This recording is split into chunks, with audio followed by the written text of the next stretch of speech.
So in this diagram we can easily see there are some cells which do not have any free surface locked in between, only the basal surface is there. These cells will have basal surface, basal surface, basal surface as well as the free surface. So if they don't carry any cilia on the free surface, they will be simply called as pseudostratified. If they carry cilia, then they can be called as ciliated pseudostratified epithelium. So remember, these cells may also carry goblet cells in between.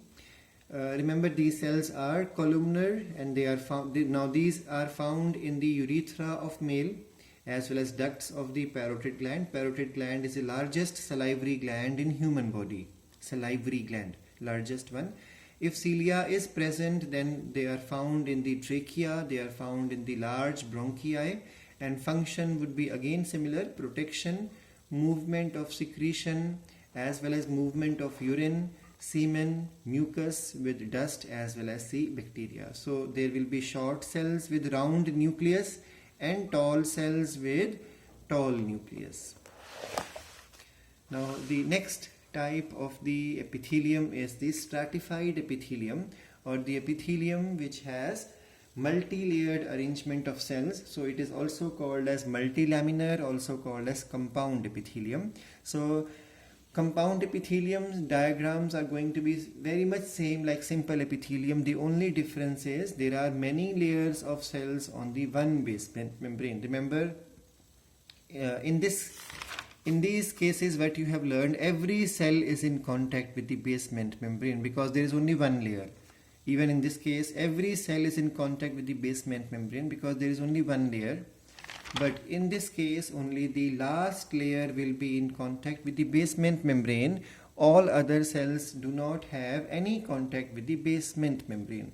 So these are multi-layered, and the names of the types of stratified epithelium is on the basis of the shape of the topmost layer cells. How exactly are the topmost layers of the cells? If their topmost layers are squamous in shape, then it is called as squamous. If the topmost layer is columnar in shape, they are called as columnar, otherwise cuboidal. Sorry. So stratified epithelium stratified squamous epithelium is the first one because the topmost layer or the uppermost cells are squamous in shape, and then this one has got two more types. The types are according to the presence or absence of keratin.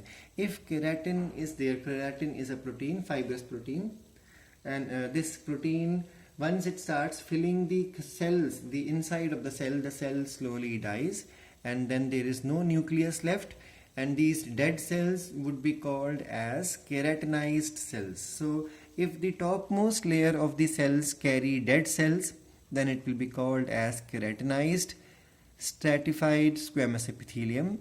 If the topmost layer do not carry keratin, so it will still carry nucleus containing living cells, then it can be called as non-keratinized stratified squamous epithelium. I hope this is easy and understood.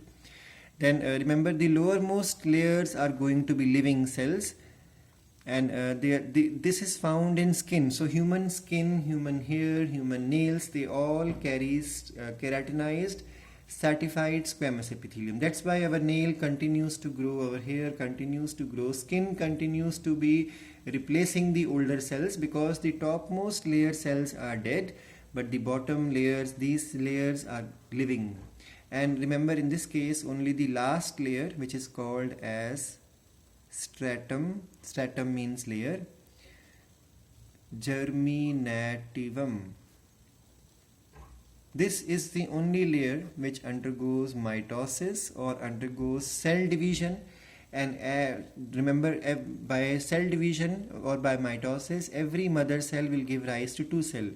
So one cell will continue to act like this layer to add more cells, and the other cell will become a part of the top layer. Slowly it will be passed on to the top, and then it will develop keratin and become dead and will be shed off. So new cells are added from the bottom layer, and the bottom layer is called as stratum germinativum. The top layers can be called as stratum functionalis, but remember there are different names given. Like first, this layer can be called as the stratum corneum. Corneum here stands for keratin. So different layers have been named, but the main one to remember is the stratum germinativum, which continues to divide and add more cells, and this is the basal layer, the last layer, even in this case also. So this one is required for protection against abrasions and infection. So our skin, hair and nail, they all provide us protection against abrasion and infection. And remember, it is waterproof. This layer, because keratin does not allow things to go across, so water impermeable layer.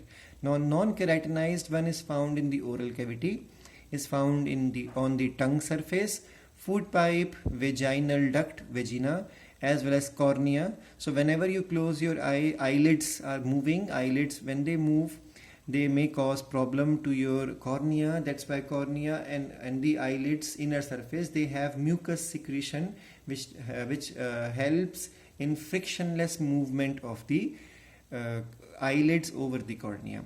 So remember, this one will give you less protection, so moderate protection. That's why mucus is there in the layers between the eyelid and the cornea. And remember, this one is not able to check water loss also. So this is how this one is different from this one. Rest all diagram would be same. Bottommost layer, remember, will always be columnar, and slowly the shapes are going to become polygonal, so variable shapes. But the top layers will develop squamous shape, top layers develop squamous shape, so both are squamous.